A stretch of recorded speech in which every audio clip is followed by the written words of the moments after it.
Oh, the state of the SCOTUS battle. All right, so as I think it was Malcolm that informed us, the Senate Judiciary Committee voted to send the confirmation of nominated, Supreme Court Justice nominee Amy Coney Barrett to the Senate floor, and they're going to vote on that on Monday. So there is a number of Republican senators who have come out, like after the death of RBG, that it would be a better idea to wait till after the election. Like Susan Collins even said that, and I wouldn't be surprised if that was like her trying to do damage control. Oh, Susan Collins says she's voting. Just now, it came out that she's voting for the nominee.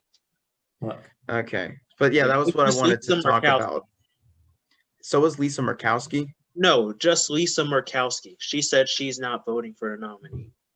Is she actually going to vote no, or is she going to cop out like she did the last time? I think she's going to vote no. But the thing is, with these like swing Republicans, they aren't really definitive. It seems like she's going to get confirmed. Yeah. Yeah, I was thinking that they would have been able to draw it out enough, because I was saying earlier when it started, like, I don't think there's going to be enough time to confirm her. Well, I guess Mitch McConnell pulls off the impossible all the time. Yep. Yeah. So the Supreme Court is fucked for 2 or 3 generations, I guess. Yeah, it's going to be the most conservative court since 1950.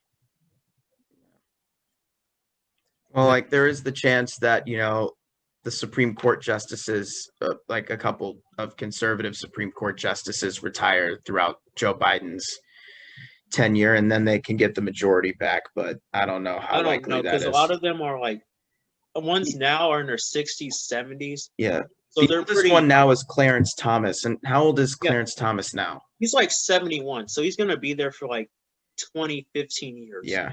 And I don't think he's going to retire under a Joe Biden administration either. It was like when RBG was supposed to retire. Like, if Hillary Clinton had won, she was going to retire. And there's no reason for her to be on the Supreme Court bench for that long. She should have retired a long time ago, to be honest. But like, she felt like she had to. And it's really sad that the state of our democracy kind of depended on this one person not dying. Yeah, definitely. For such a long time. I mean, the Trump presidency has been so much fucking worse than I thought it would be. And this is just like kind of it's like a nail in the coffin. Yeah. I will think that confirming Amy Coney Barrett so hastily like this will work against the Republican senators. Yeah, I think it will. I think while it's bad, I think it helps establish our Democratic majority in Senate and House.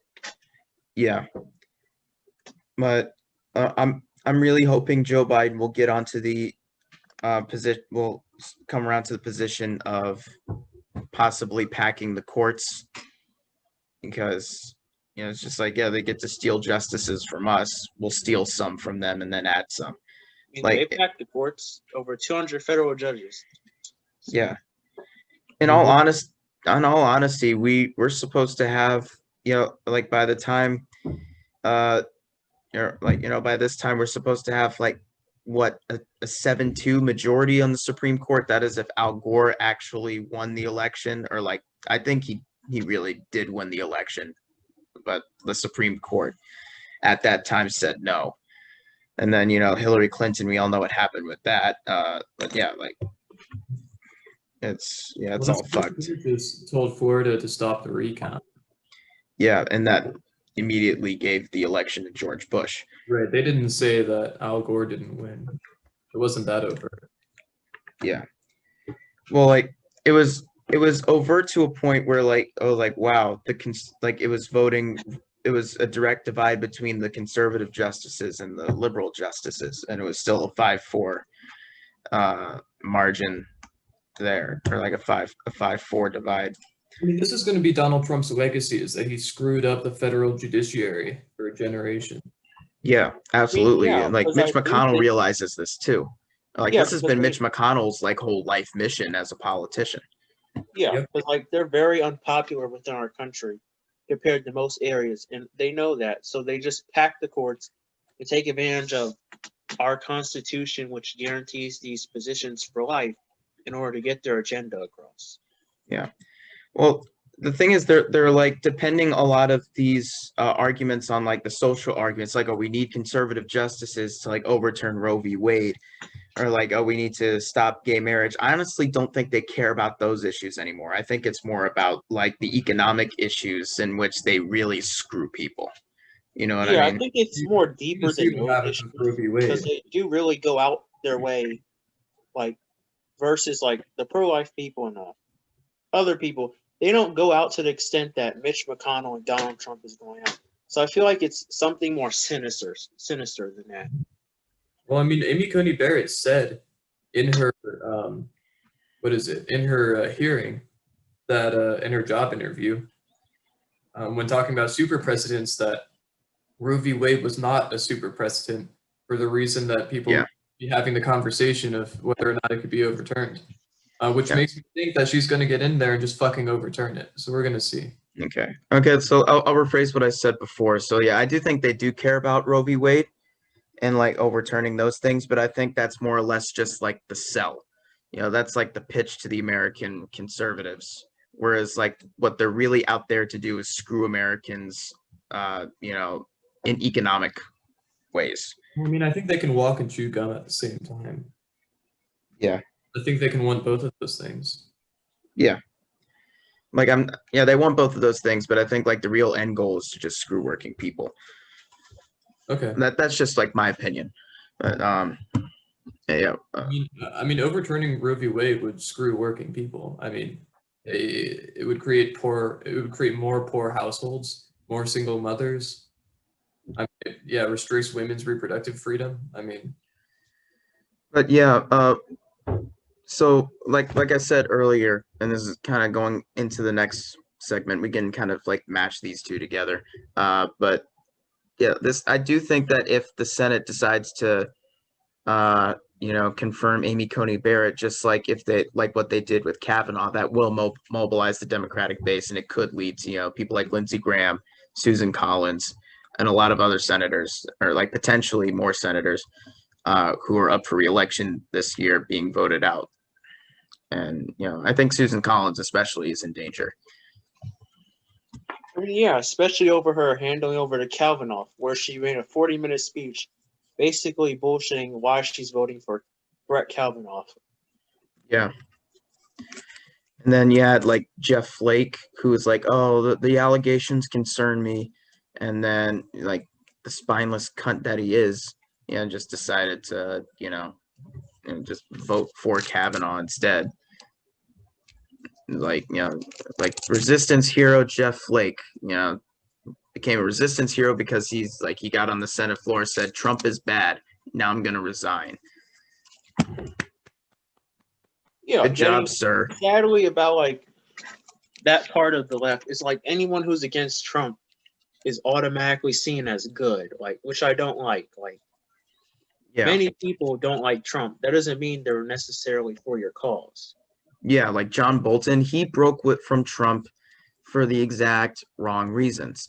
And this was something that really bothered me with the debate is that, you know, Joe Biden was basically out right-winging Trump when it came to the issue of North Korea. And that really annoys me. And it like and same thing with like the Lincoln Project too. Like I mean, yeah, they make some good ads, like I'm not gonna lie, but their real mission is not to really be so much anti-Trump as it is to rehabilitate the old Republican Party. And they realize that the way they can do that is cash in on this heavy resistance market that is promoted by the mainstream media. And because, you know, like all these anti-Trump grifters, the second they like come out and say Trump is bad, you know, CNN is reaching out to them for a contributor deal. You know, like John Kasich works with CNN now. You know, Scaramucci works with CNN. You know, a whole bunch of people on MSNBC like Joe Scarborough, Nicole Wallace, all these like, Bush era neocons who say Trump is bad, and then he's like, oh wow, they're liberal. Why are they on the Republican side? They might as well be on the Democratic side. Like, and it annoys me because I used to be one of those people early in the Trump presidency, and I feel kind of I cringe at myself sometimes when thinking back to that to those years. But yeah, it's fucking Yeah, awful. I mean, even like comes to, like Fox News, like there are like many Republicans that don't tune into it because this one guy was like, Fox News has become so to the right that he just left. Yeah. Or like, Bob Dole saying that, oh, the Republican Party's gotten so far right that Ronald Reagan wouldn't be a part of it. Bob Dole said that. Damn. Bob Dole Even said his that like daughter, back in too. 2014 or like 2013, something like that. Yeah, even Ronald Reagan's daughter said that as well. Yeah. Well, Ronald Reagan's children don't like him at all. Yeah, his policy-wise, he was very bad. Yep. His way of helping the economy was cutting social programs. Well, yeah, but the thing is, like with Ronald Reagan, it's like politically correct, I guess is the best way to describe, because this is what like political correctness and political incorrectness really is. Like it's just like become common notion in Washington is like Ronald Reagan was a decent president. Like Obama has said that, like he changed the trajectory of this country, not for the better. Right. He changed it insofar as rich people get to keep more and more money. I mean, as far as the disparity in wealth goes, yeah. It actually caused the saving and loans crisis. Yeah.